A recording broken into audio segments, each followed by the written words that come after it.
So anyhow, what I'm going to talk about a little bit today is body language and the social engineer. If any of you don't follow my work, then you'll know. If you do after this, you go to social-engineer.org. You know, this is one of my big hobbies, my first loves, is body language and facial expressions. And a lot of people ask, well, why is this important for social engineers to know? We're going to get into that. But first, let me just define how I define social engineering. Because a lot of times when you search for it on the web, you know what you get back is definitions that say something like the malicious use, or they always have the word malicious in there. And I don't personally feel that social engineering is always malicious. I think that a lot of times it's not malicious, that you use the same principles of influence, rapport building, communication styling, elicitation when you're talking to your spouse, your kids, your boss, your priest, your clergy, most of you, your therapist. You know, all those things, you use these same exact principles of influence, and they work the same exact way as the bad guys. Anyone here ever hear of Victor Lustig? Victor Lustig, right? He's a guy who sold the Brooklyn Bridge like 8 times. He sold the Eiffel Tower a couple times. How did he do it? Well, he convinced people that it was in their best interest to buy shares in this metal because they were going to scrap it. And then they bought the shares, fell for it, and ended up getting duped. The guy finally gets arrested. And while he's being walked through the prison to his cell, he sees a window washing bucket, and he grabs a squeegee, puts it in his back pocket. He gets locked in the cell, ties his sheets together. This is not a joke. This is not a cartoon. Throws the sheets out the window and lowers himself while making believe he's washing windows. And he escapes prison because everyone saw him and said, oh, that's the window washer. All of those things, that's malicious side. The same exact ways can be used for the positive side. And we do this all the time. How many of you speak the same way to a cop that you do your wife, husband, mother, or father? No, you don't. Unless you're super respectful to your wife, husband, mother, or father, which that may be true. Yeah, so we don't, right? We have more comfort with those people, so we alter our communication styles, and we're different types of communicators. So today we're going to talk about the one aspect of communication, which is body language. Now, there's some myths out there that we need to talk about first. And when you do research on nonverbal communication, a lot of times you'll see pie charts like this, where they'll say that 65%, 55%, they have all these massive percentages that talk about how much of what we say is nonverbal. The problem with these percentages is that it really depends on the type of communication. If I'm on the phone eliciting information from you, there's a huge difference in my influence upon you based on my nonverbal body language. Does it still apply? Yes, but it's probably not 70, 80, 90, or 50, or 65%. It's probably less, because it will affect my vocal tone and my posture, and those things will all be affected. But it's really not this. So we need to debunk first that these percentages really mean anything, because they don't. So first we want to just say that that's really not the way to understand this type of research. Second is that the words we communicate do have an effect on the people that we say. I always find this one meme funny, you know, because actually this applies to me all the time. All the women that talk to me sound just like Batman. So, yeah. But being able to understand what's not being communicated through words, but what's being communicated through the body, gives you a real big power. It can almost make you seem like you can read minds, because you understand the emotional content from a person, even though they're not saying it to you. And that's a really, really powerful thing to have in your arsenal as a social engineer. But there's so many things to talk about. My favorite picture here, right there. Oh yeah, that's beautiful, right? But there's so many aspects to nonverbal communication, right? We have up here, we have emblems. And this is the use of hand signals, not gestures. They're different. Hand signals that give a whole message out. Right? Anyone here from Brazil? Right? I learned this the hard way. When you do this in Brazil, and I'm saying something pretty derogatory to you. Yes, right. I know. Thank you. But I didn't know that. And I was doing a class in Brazil, and I was like, everything okay? Everything okay? And this woman in the front row reeled back every time I did it. I'm like, maybe I smell bad. I'm going to back up a little. Finally, someone took me aside and said, you're calling her a bad word every time you do this. This is an emblem. It means something. This, you know, the people in the UK, this is like saying F you, right? So these things, we understand emblems, but it's a lot to learn, every culture. And they mean things with different cultures. Manipulators. Could be, and you probably saw all of us doing this. I'm standing up here doing this with my ring, rubbing my hands. Why? I'm nervous. It's a manipulator. That's what manipulators mean. We manipulate our clothing, other parts of our body, and it shows our emotional content, whether we're nervous or not. Self-comforting. We do this often when we're stressed, right? We kind of rub our neck, or we see women, they might do this on their neck, or we play with this is self-comforting. And it helps us to relieve tension or stress when we're feeling it. Eye blocking can tell us a lot. Someone doesn't want to see the things that they're talking about. They're nervous, they're sad, they're upset. And then, of course, Dave with his beautiful facial expression.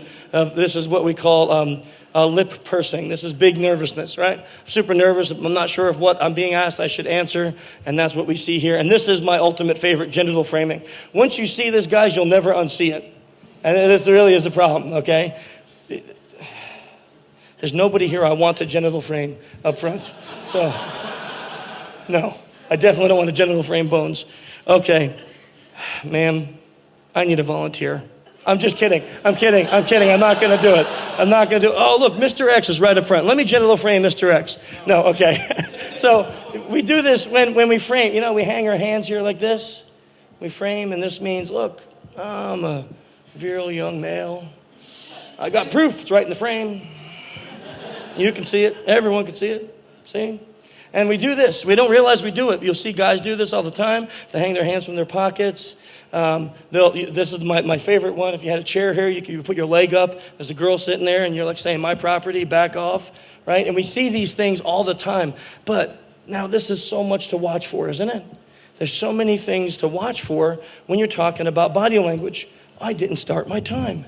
That's awesome. So I have 55 more minutes. I don't. I'm just kidding. I'm not going to do that to you.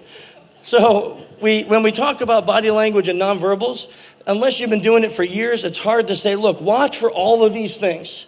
And if you see any of them, it means this, and this one means this. So much to think about. So I like to boil it down and simplify it and say, let's just look at two things. Let's just try to focus on two aspects of nonverbal communication instead of all of those.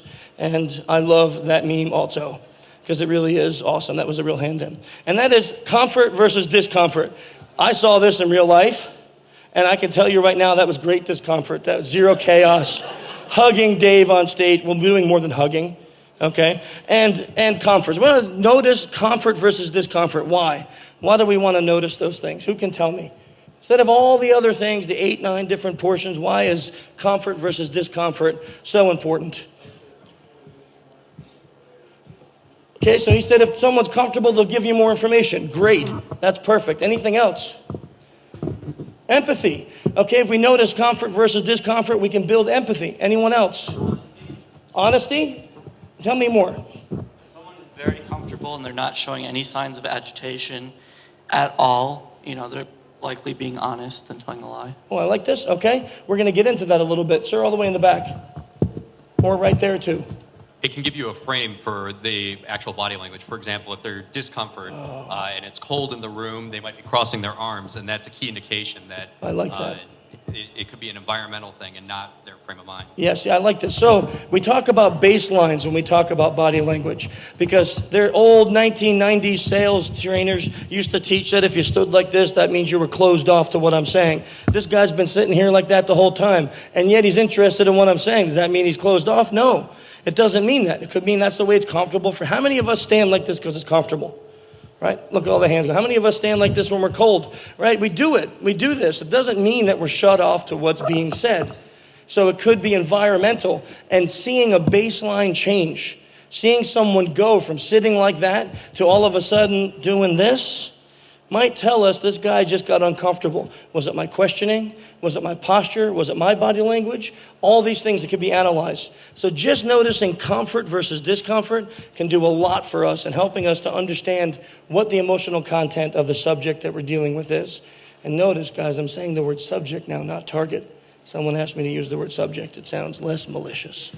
So let's talk about 3 aspects of comfort, and that's arm placement, head tilt, and a genuine smile. And these 3 things, you master doing these and reading these. These can change the way you communicate.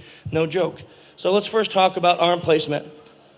Okay, all of these things, and this is what I found truly amazing when you look at research into this, is all of these things, and you look at this from infancy, babies who aren't taught anything, they just do this naturally. When they are feeling comfortable, they make themselves bigger. They make their arms wider. They go over their head. When you're feeling confident, your arms go up. Why? Why do you think that is? What is confidence?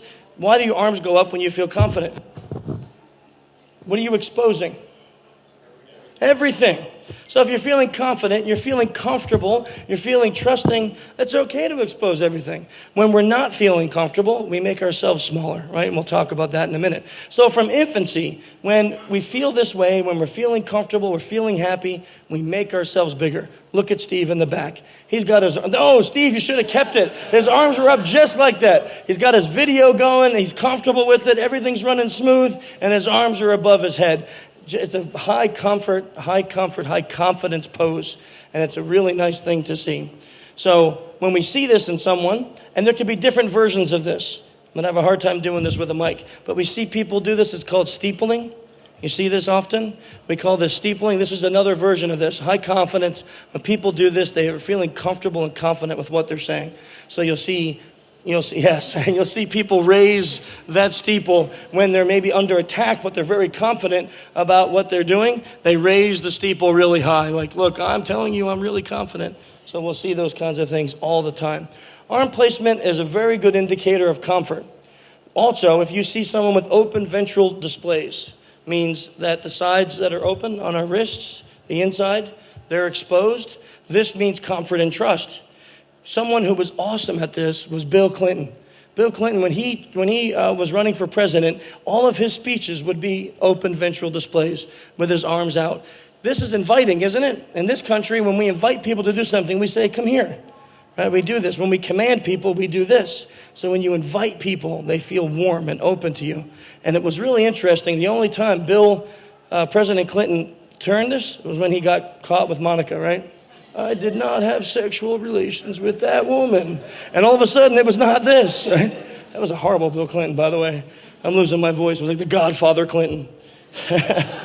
I'll make you an offer you can't refuse. Anyhow, so we look at arm position as a comfort versus discomfort.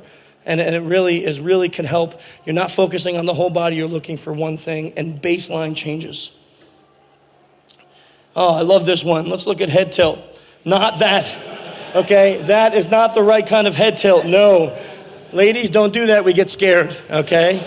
We get real scared. Don't look at us that way. And guys, don't look at girls that way. It's even creepier, okay? Peter, don't do it. Okay, so what I mean by positive head tilt is this. Again, why is head tilt so powerful? Who can tell me? Very good. He said it exposes the ventral part of our neck. And this is biology. We say, look, I trust you. I trust you enough to expose this part of my neck, and this could have been the death blow. But I trust you to do it, right? And we see the head tilt. Now, you got to balance it. You got to balance it, right, guys? You can't be like, hey, trust me. Look, I have everything open and ventral, and I'm genital framing. You can't do that, right? You're going to look like a freak of nature, so... You gotta balance all of that with your body language and your style. I'm a bigger guy, so I gotta be cautious with how much head tilting I do because I look a little psychotic. But I thought this was an excellent, because usually you see a lot of pictures when you look on the internet about this with women doing it. But I love this picture of Hugh Jackman because it's like a great example of masculinity with a proper head tilt. And he looks really trusting, and he looks like someone that you would really trust to get to know. And this one is excellent too. And this one too with a genuine smile, which we'll talk about next. A head tilt, I'm sorry?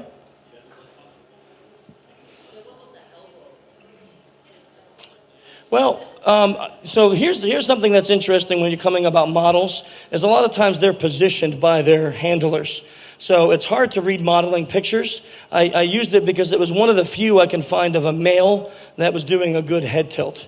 With a smile, with somewhat of a smile, something of a happy face. Most of the times, you don't really see that in men because they're always trying to look so masculine and confident. I'm going to steeple and tell you I'm a man. So, we don't really see this too much in males. So when I found this picture, I used it for that. But if this was a natural pose, like if he was at the Emmys and they had a shot of him in the audience and he was sitting like this, I probably would read it much different, more closed off, right? With the backside of his arm facing the knee up, I would probably face it that way. But since this is probably a pose he was put in, I'm not gonna go that far.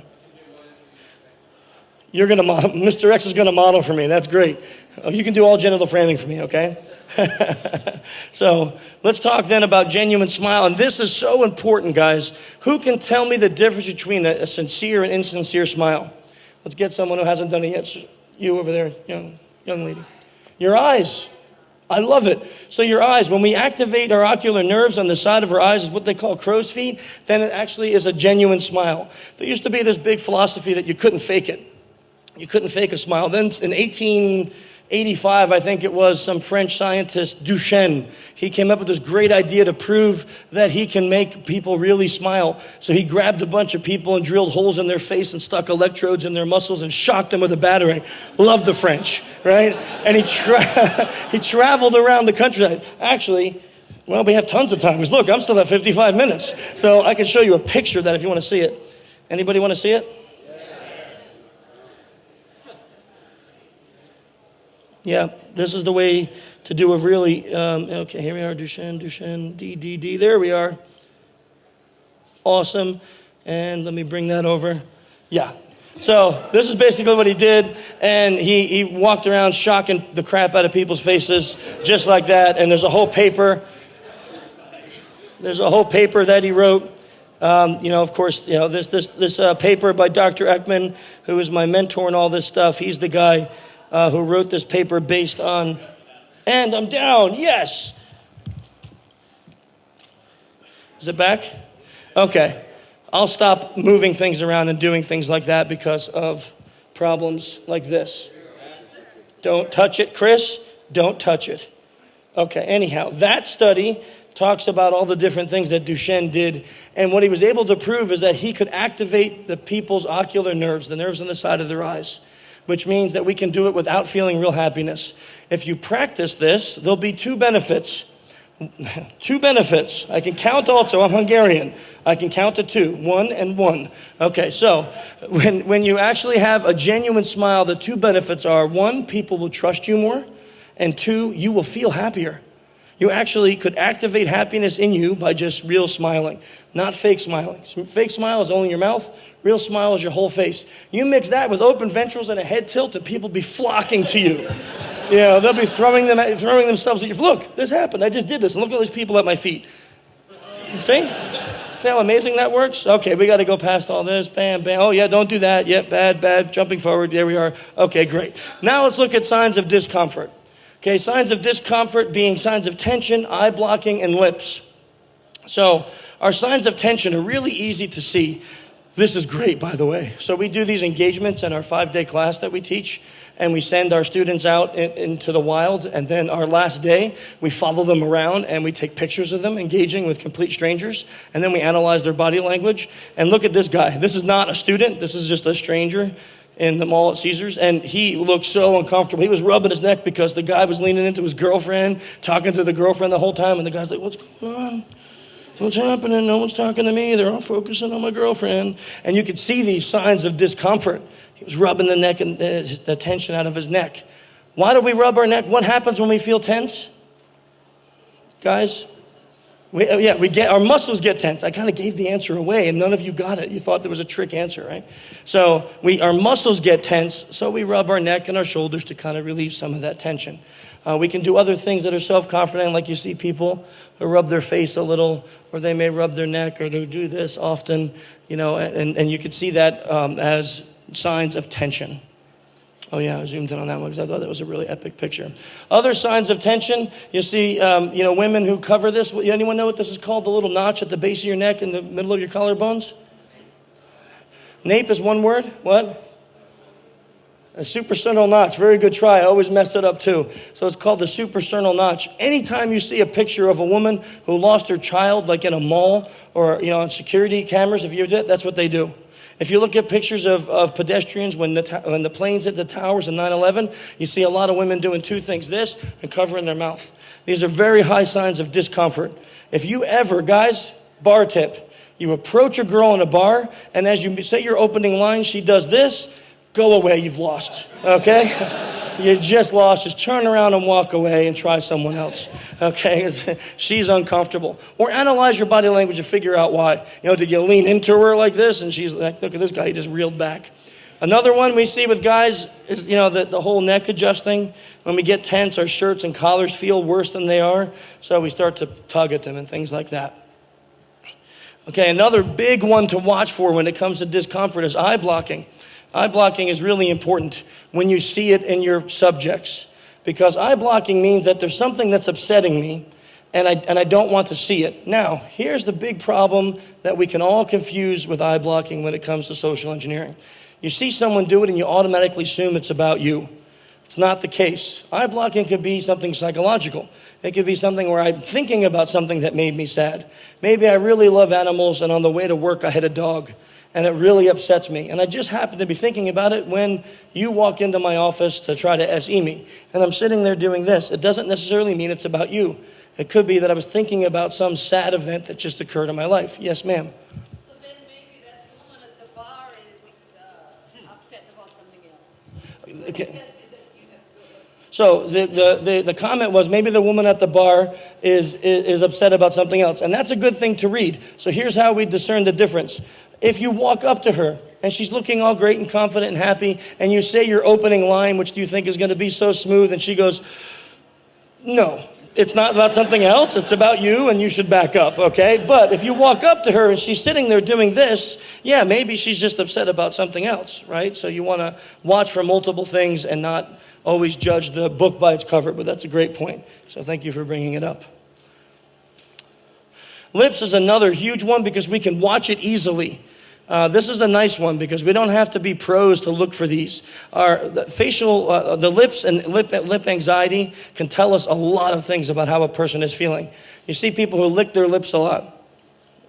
It's kind of a way of word blocking, like maybe I want to say something or I don't want to say something, I'm not really sure, so you lick your lips. Lip pursing, this one down here, excellent picture of that. That's a big facial anxiety expression. If you see that in someone, let's paint a picture. You walk into the front desk, you ask for your request, and you see someone do that.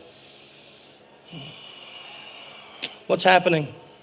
Thank you, Natalie, you just puckered your lips at me. What do you think that's saying? Okay, so let's not read into the emotion, but something is being masked, because I like that, yes? Okay, maybe. What else? Any other guesses? Okay, so what the gentleman over here said is whatever I did or asked is causing some difficulty for them. And that's great, because that's exactly what's happening. He's processing my request and wondering if he should really honor it. If we see that, we may have made the request either too strong, or we just need to give that guy some time to process, or depending on what else is happening around us, we may need to soften that request so they can honor it. Yep. So, exactly. So back up a little, have some chit chat, build some more rapport. We definitely don't want to see this kind of expression in our targets. We see that there's some anxiety there, and anxiety is not good. Okay, and this one, which is really hard to see on this screen, but Bill Clinton's doing that lower lip bite, which is very similar to where someone asks us a question and we don't want to answer it, not really sure if this question should be answered. So we kind of bite our lip. It's kind of like saying, I really don't want to do that. And one that I didn't, but Natalie did it for me, is the lip pucker. Any of us have kids here? Catch a kid in a lie, right? There's cookie crumbs all over the floor and you told them not to eat a cookie. And you say, why'd you eat the cookie? What do they do? Right? Yeah, and that's I have something I really don't want to tell you. Okay? When we see that in people, that indicates that maybe our request is something that they don't want to honor. So again, back up, soften, build more rapport, and come back in for the request another time. Learning to recognize these signs can help you with these things. It can tell you a person's true intent, and that's really important. So forget about being a social engineer for 1 second. From your end, when people make requests of you, you can learn what their true intent is by being able to read their nonverbal body language. And that's a really big, powerful thing. Second is you can learn what's not being said. So you're walking through the hallway and you see Joe and you don't really like Joe, or you think Joe doesn't like you or not, and you greet each other and he goes, hey, Chris. Happy to see me or no? No, he's not happy to see me. Insincere smile. So we need to, definitely take a look at that type of body language. And also in the SE arena, if you're doing a good job, then you should never see signs of discomfort, unless your pretext is to cause the signs of discomfort. But most of the time, if you're trying to build rapport and make people comfortable and feeling better for having met you, then you should see no signs of discomfort, and you should see all the genuine smiles and the head tilts, and everyone should be happy to see you and letting you into their server rooms. Who can tell me, what's this expression over here on your left? Fear. Excellent. On the right, surprise. These two expressions often get confused because they both have the raised eyes, wide open eyes, and they both have mouth gestures that could be similar. These are extreme, but many times fear and surprise get confused. And it's really important to not confuse those two. Because when we see surprise in a subject, that a surprise is a gateway emotion. And surprise can be good, right? If you walked in this room and all these people yelled surprise and it was your anniversary, birthday, or whatever, you'd be happy. But if someone jumped out and said surprise and then stabbed you, you're not going to be happy, right? So, the surprise can lead to different emotions. You would still feel surprised in both of those scenarios, but the ending emotion would be way different, whether it was anger, sadness, or happiness. So we want to make sure we understand this. Where fear, generally, okay, now unless we're talking like thrill rides and stuff, fear can generally, in a social engineering engagement, will lead to sadness or anger afterward. So we want to avoid the fear in our targets and surprise. How about this one? This one is what?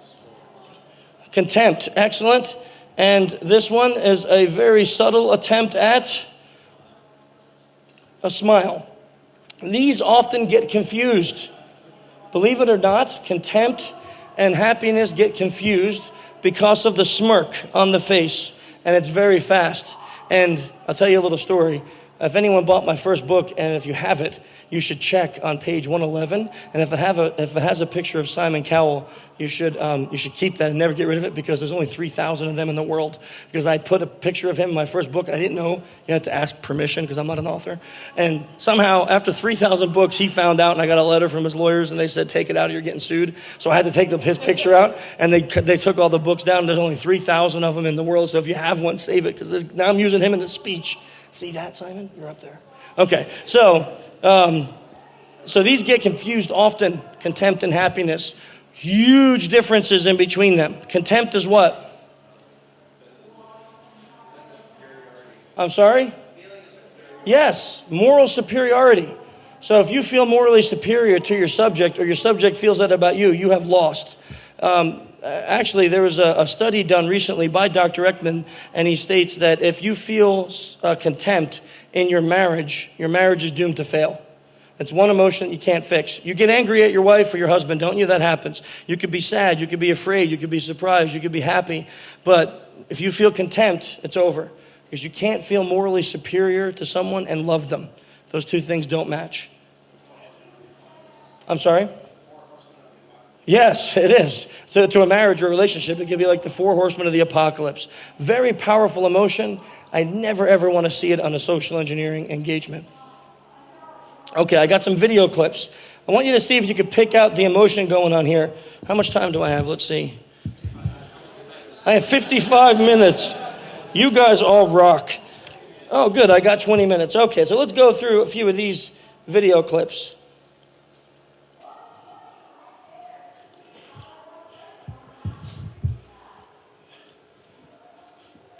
Hang on. Epic fail.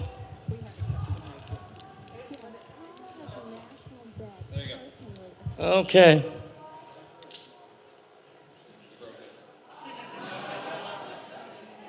Okay, so this is a really grainy video. Yes, my sound guy comes to help me. And the grainy video is not that great, but there's a couple really key things. So this is Bush Sr. in a debate with Clinton. And there's a couple really great things that occur right off the top here that could tell us a lot about what's occurring here emotionally. Okay, and this can also explain why Clinton won this debate. Hang on, how come I have no sound? Sound guy, please fix me, sound man.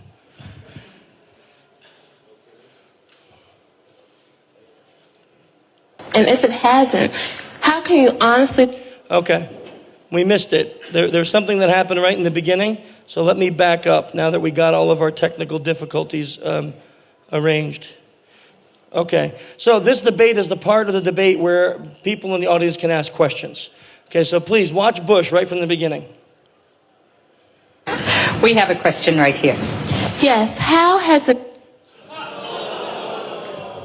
Anyone miss it?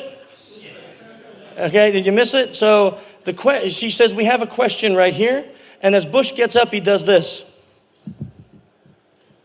What does that tell you? You ask me a question, and instead of looking at you and answering it, I go, what am I more concerned about?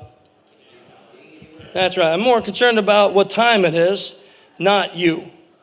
Really bad idea for the President of the United States, right? With his constituents. Not a good play. Not a good play. Okay, it doesn't get much better. National debt personally affected each of your lives? And if it hasn't, how can you honestly find a cure for the economic problems of the common people if you have no experience in what's ailing them? Well, I think the national debt affects everybody. Obviously, it has a lot to do with interest rates. It has... She's saying you personally. On a personal basis, how has it affected you? Has it affected you personally? Well, I'm sure it has. I love my grandchildren. I want to think How? that think that they're going to be able to afford an education. I think that that's an important part of being a parent. Maybe I won't get it wrong. Are you suggesting that if somebody has means, that the national debt doesn't affect them? Well, what I'm saying... I'm not sure I get it. Help me with the question, and I'll try to answer it. I've had friends that have been laid off from jobs. Yeah. I know people who cannot afford to pay the mortgage on their homes, their car payment. I have personal problems with the national debt. But how has it affected you? And if you have no experience in it, how can you help us if you don't know what we're feeling? I think she means more the recession, the economic problems today the country faces, rather than the deficit. You ought to be in the White House for a day and hear what I hear and see what I see and read the mail I read and touch the people that I touch from time to time. I was in the Lomax AME Church. It's a black church just outside of Washington, D.C. Oh, boy. There's just a whole mess of wrong going on here, right? So, first of all, what's his body language telling you? Okay, self-protecting, something else. What are we seeing? Yeah, closed hand. He's not nervous, right? This is called manipulators. So we get nervous. And it's right that he's nervous, not understanding the question. He's answering it wrong. And what does nervousness generally lead to, do you think, in this kind of a situation? I'm sorry, someone said it. Who said it? Over here. You? Yes, being defensive. And that's what happens. He got nervous, so he started to defend his position. Now, let's just see where he's at in this, because you really got to see how Clinton opens this up. And I read in the bulletin about teenage pregnancies, about the difficulty that families are having to make ends meet. I talked to parents. I mean, you got to care.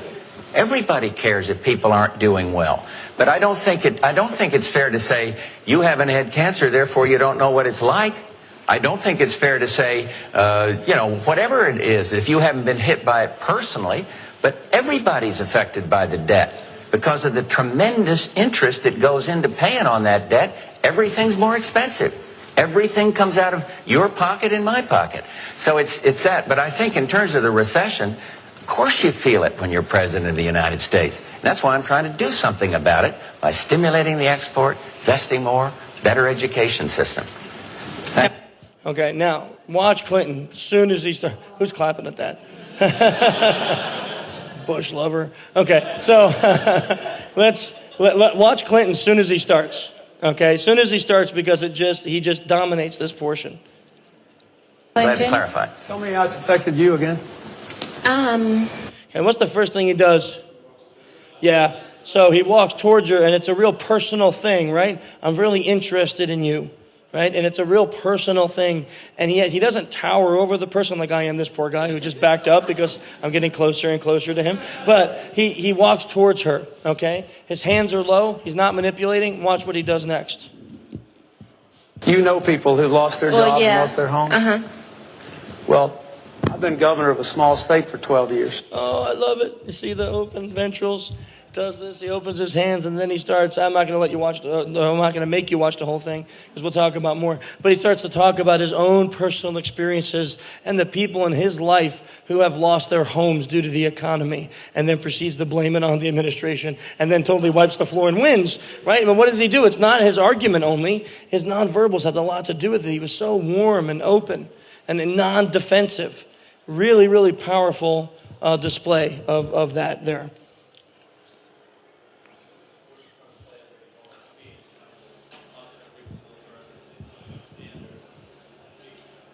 Repeat the first part. I'm sorry, I didn't hear you. Yeah. Right.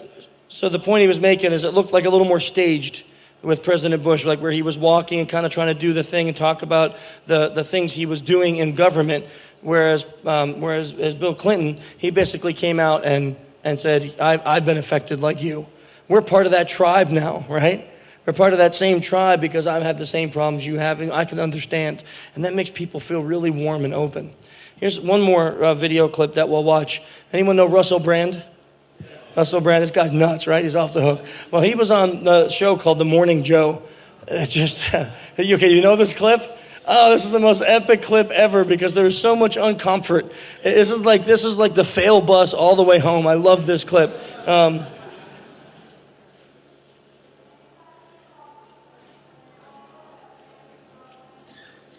All right, joining us now, he's a really big deal. He's a big deal. I know. I'm told this. I'm not very pop culture. I'm sorry. Comedian, movie. It's what? Oh, it just takes a second? Star, author, and host of the show Brand X, Russell Brand. This summer, he's embarking on his first ever worldwide comedy tour, The Messiah Complex. Katty Kay and Brian Shackman are here as well.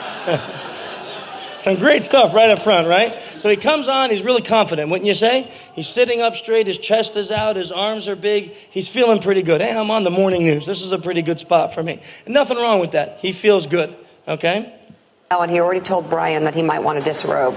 I'm just saying. I just thought maybe I could loosen up a little, show a little more chest hair, and he said maybe I should do a little more. I only think Russell can do that. You look fantastic. That is a very kind compliment. You also look beautiful. Brian, you are free to wear whatever you want. This is one of your freedoms that is afforded to you. I appreciate that.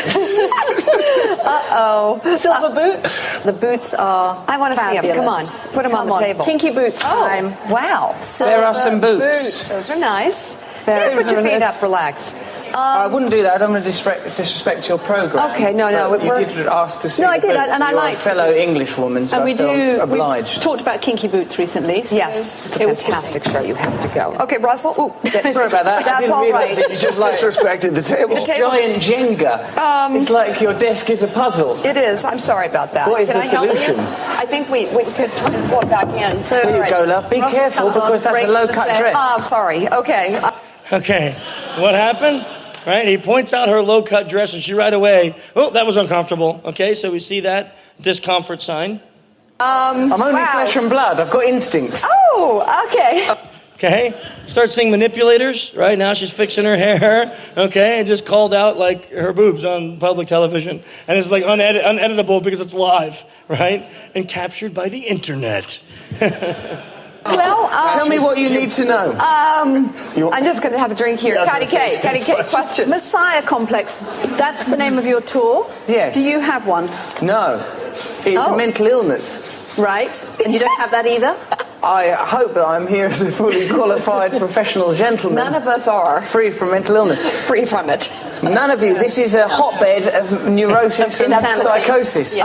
Oh, my word, I'm grateful to be here. Yeah. But Joe's not here, so there are no messiahs. That's true.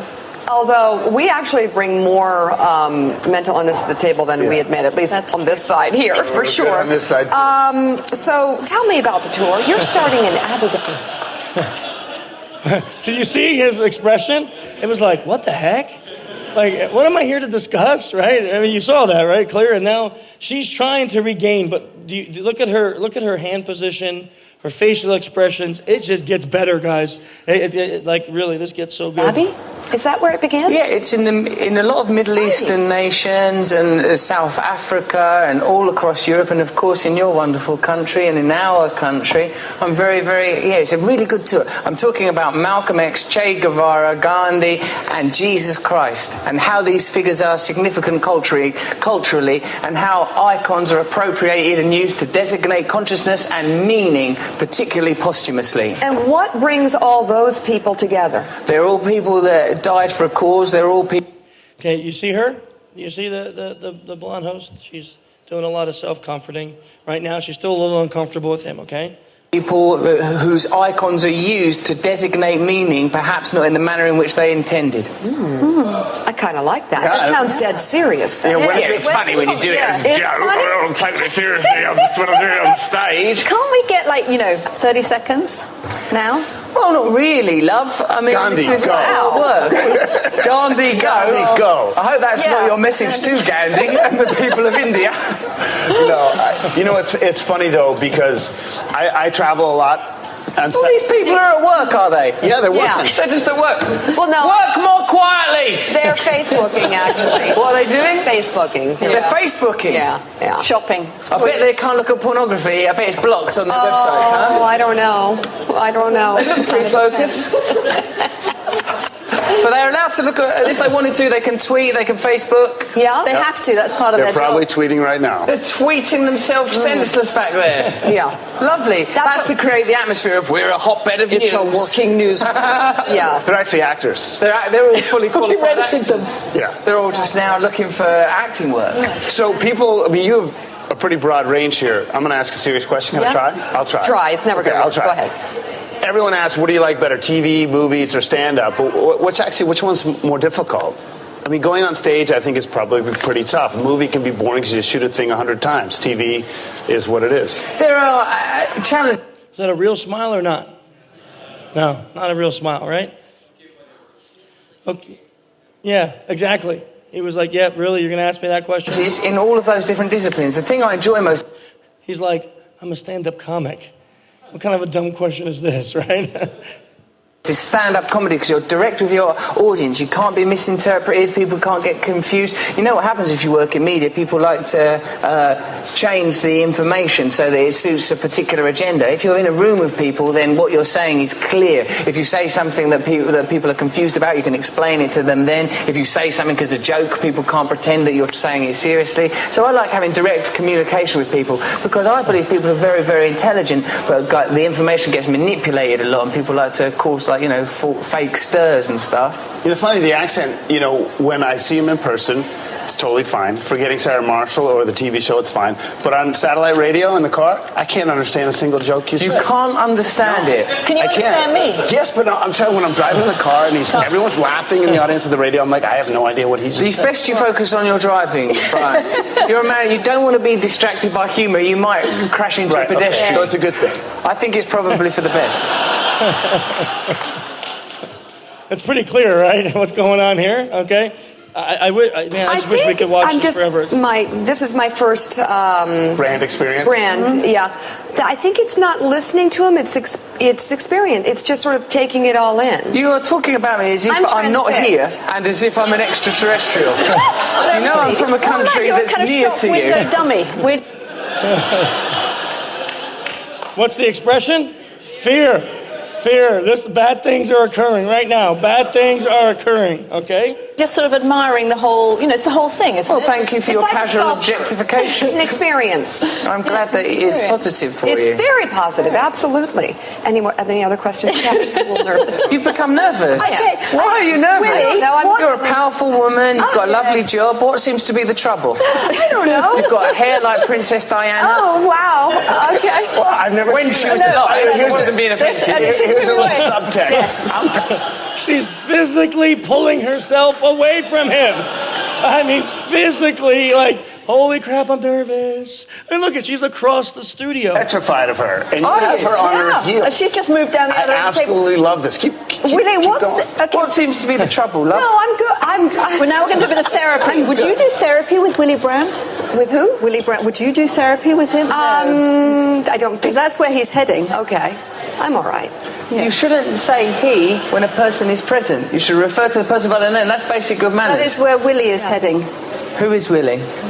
I don't know. Okay, Russell. She just realized she messed up his name. His name is Russell. She's calling him Willie to his face. This is like, this just can't get worse, right? Russell Brand. Is this what you all do for a living? Yes. But I'm here to... Okay, well, let me help you. I'm here to promote a tour called Messiah Complex. It's here for the people of America. I want the people of America to come and see me do stand-up. Go to russellbrand.tv where you can purchase tickets to see me. These people, I'm sure, are typically very, very good at their job. What is it? You're conveying news to the people of America. People of America, we're going to be okay. Everything's all right. These are your trusted anchors. Leaning. Is that news link? Is your papers? I'll shuffle them for you. Shuffle. Look. Give us that. That's good. Pen. You need a pen. Okay, coming up later. Thank you very much, Kat. Okay, we're going to be talking about the situation with Edward Snowden. This whistleblower, is it good, what he's done for America, or are our secrets being jeopardised by his intentions? We're going to be talking about that. Also, Bradley Manning. Is Bradley Manning an American hero, or is he compromising the safety of American troops? We care about your views here on Morning Joe. We'll be talking about those later. Here with me are Brian and Kat. Brian, nice tie. What do you think about Edward Snowden? What do you think about the situation with Snowden? Have you got anything to hide? Should we be concerned about the revelations that are occurring? I don't know what's wrong with you. I understand everything he's saying. No, it's because you're looking at him. When you don't see him and you don't see the lips. I understand the whole thing. Stop saying he. I'm present. Russell. What's wrong with your manners? You're good. Be polite. I'm coming in tomorrow with a big necklace and I'm opening it. Look beyond the superficial. That's the problem with current affairs. You forget about what's important. You allow the agenda to be decided by superficial information. What am I saying? What am I talking about? Don't think about what I'm wearing. These things are redundant and superficial. Okay. Don't be distracted. What do you think that gesture means, the way you're touching that bottle? What does that indicate? What is that? What's the subtext of that? We gotta go to break. You need to lose that ring, Mika, because it don't mean nothing to you.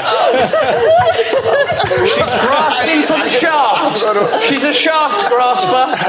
Russell, that was free, but it was worth the money. We'll buy tickets. That was Absolutely. great. We don't need to see There's the tour. just I got so it now. much discomfort. I should have stopped it. There's so much discomfort in that video. It's just unbelievable. Complex. Steve, how much time am I at, according to it? Am I way over? I'm sorry? 49. I still got some time. Okay, good. I'm going to brush through this next part. Okay, so here's the big warning, because we could talk about that video. Literally, I could spend the rest of the night. You know, we can cancel everything. We can stay here till 11, and we can talk about just that video, because there was so much in it. From now on, you'll watch TV much differently, because you'll be noticing all these things, and you'll be like, well, that's a little strange, these people.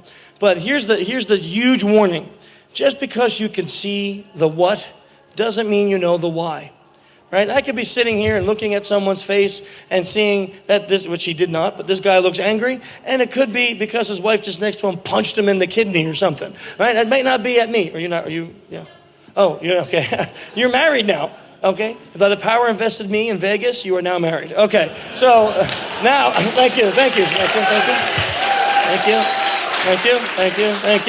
You may kiss the bride. No, not just kidding. Don't do it. She may punch you for real. But I may not know why he's feeling what he's feeling, just because I could see the what.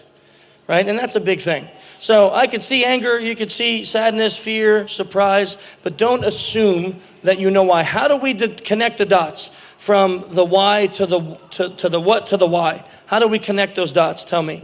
Sir. Okay, good. So look for more.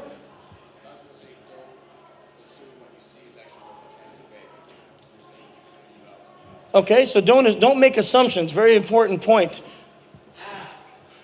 Okay, now I want to pause here for a second. Sometimes it may not be our right to ask. So keep that in mind.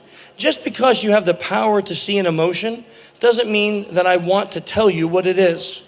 I may be sad about something very personal, and I don't want you walking up and asking me why I'm sad, okay? Because it may not be your place to do that.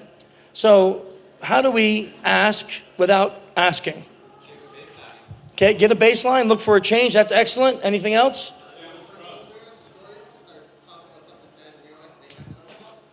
Let's not go that direction. That may not work as good. We may add to the sadness, sir.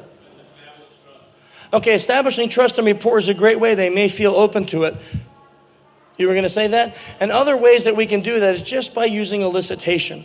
So you don't have to come out and say, hey, you look like you're sad. What's wrong? Right? You may not do that, but you could start using rapport, trust, elicitation skills to find out what's going on in their life. And people, when they feel rapport, will open those things up to you.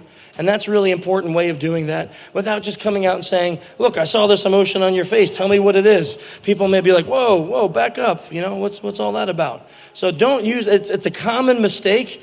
I made it. So I got some great mentoring from Dr. Ekman. As soon as I thought I knew I could read faces, boy, I was like a wizard. I was reading everybody left and right. I'm telling my wife what she feels, my kids what they feel, all this.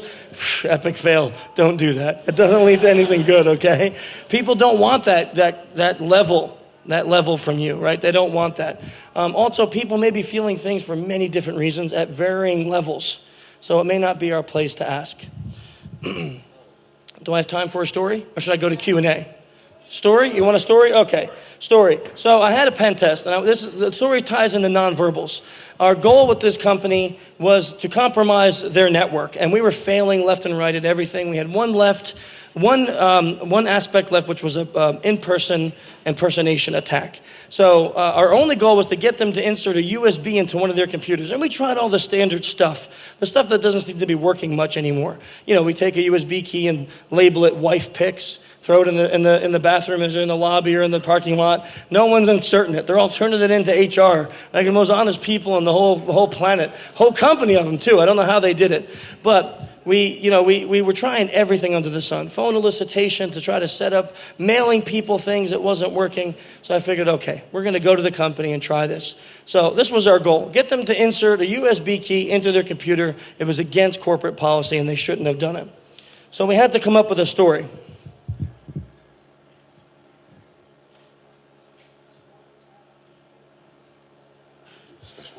Okay, one moment, folks. I know this is really odd, but bear with me. This may be worth it. I think it is.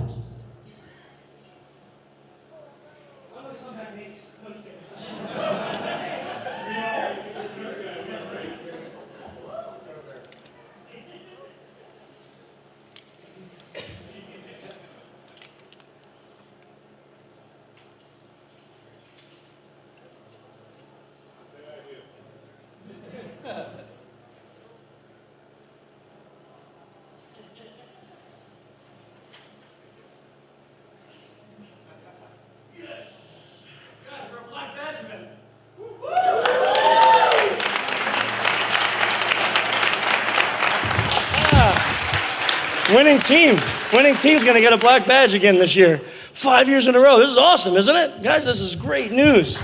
Great news. Schmooze operators. Sorry. SECTF is a black badge event. We have won a black badge for our first place winner in the SECTF. That's huge news. Big deal for us. DEF CON did it different this year. They didn't tell us anyone up front, and they told us we're not allowed to promote if we're a black badge event or not until we were told. So this was the time to know, and that is huge for us. And you know what did it, guys? It's you guys. Because there were lines in this place all weekend, standing outside, and DEF CON kept coming and saying, look, we're sorry, we couldn't give you a bigger room. They were getting complaints from people that they had to stand in line to get in here. So thank you, seriously. I know we're taking time to sort of, thank you. Yeah. Yeah, it's huge. You hugging? Oh, okay. Oh, that was it. I thought he actually had something else to tell me. Okay, so back to the story. You remember where we were? USB key and computer. So I put on a suit and tie, no jacket, shirt and tie. I drive to the office, and I have this manila envelope full of resumes and a USB key that has 2 Word documents on it. One is real and one is not. And I pull into the driveway, and I pour my whole cup of coffee all over my resumes. Soak them completely. Now, I'm going to walk in to the front desk. I walk into the desk. I'm carrying my papers. Woman sees me carrying dripping wet papers. What do you think she says? What happened? Oh, honey, what happened? This looks bad. So I quickly scan her desk. She's got a picture of 3 little kids playing with a little cat, little kitten. You know, it looks like her 3 kids, grandkids, something like that. I'm not sure they're related to her. You can see by the way the picture was positioned, they're playing with a cat. So I say, I was driving here for a job interview. I got like at 15 minutes and a cat ran out in front of me. I didn't want to kill it because I love cats so much. I did not have sex with that woman, right? Okay, palms up, palms up. I love cats so much, and I didn't want to hit it, so I slammed on my brakes, and my coffee fell out of my hand all over my car, soaked my last good batch of resumes. And she's like, oh no, what are you going to do? I'm like, I don't know. I looked for a place to print them. I got to be in that interview in like 10 minutes now. I got nothing to do. I was wondering, like, before I go in, can you print me a copy? She's like, yeah, sure, no problem. Takes my USB key, slaps it in. Now, for this to work, tell me what expression I had to show. Joy. No. Epic fail. Not a social engineer. Sadness. Now, there's degrees of sadness. There's degrees, right? So if I walked in and was like, oh, God. What? Right? That would be to the extreme degree. And then what happens is the lady's like, holy mackerel, psycho in the lobby, security, right? So you have to show the proper degree of sadness. Now, what's really interesting is, I know, that's my daughter, isn't it terrible? She's so... But this is crazy. Only 5% of the people on Earth, according to research from microexpression experts, say that they can produce this expression perfectly without feeling sad. And my daughter's one of them. So it's like, I'm screwed. I am so screwed. Like, I need to lock her in a closet for the next 35 years, you know? She can do this like perfectly. And it's this eyebrow. It's the eyebrow thing. This is what builds empathetic link between two people. It's being able to produce the eyebrow link in sadness. It's not this. It's not this. It's just this really quick 2 eyebrows coming together and going up a little bit, and it creates empathy between 2 people. If you can master that, boy, you can do anything as a social engineer. That expression had to occur. Now, on the USB key, we had Word Doc 1 and Word Doc 2. One was maliciously encoded, and it wasn't a malware or anything. It was just lead back to a server that gave them interpreter reverse shell, right? Nothing terrible. And the second one was an actual Word document. So she clicks the first one, the one I told her, click that first one. That's my updated resume, and it's crashing, crashing Word. Thank you. And then I get a little text message from my buddy. He says, shell. Yes. And she's like, it's not working. I'm like, try the second one. It's not really up to date, but it will work. And that one works. She prints one out. And then she says, we got to get you into your interview. Who are you meeting with? And I say, I'm meeting with Sally from ABC Company. And she goes, ABC? This is XYZ. ABC's next door. And I'm like, oh no, I'm in the wrong place. I gotta go. And this woman now, because I had built such a strong link with her, that was really my target, it really was. But I didn't want to have to go see HR because I had no appointment. She walks me out the door, taking me into the other company. I'm like, oh crap. I can't really go in there. I don't have an appointment there either. So I'm like, you know what? You've been so awesome. And I'm just like stressed. I'm going to take 5 minutes to go breathe in my car and then go to my appointment. She's like, oh, that's a good idea. You do that, honey. And she's hugging me and like, it will get better. And I'm like, thank you. Not for you. So.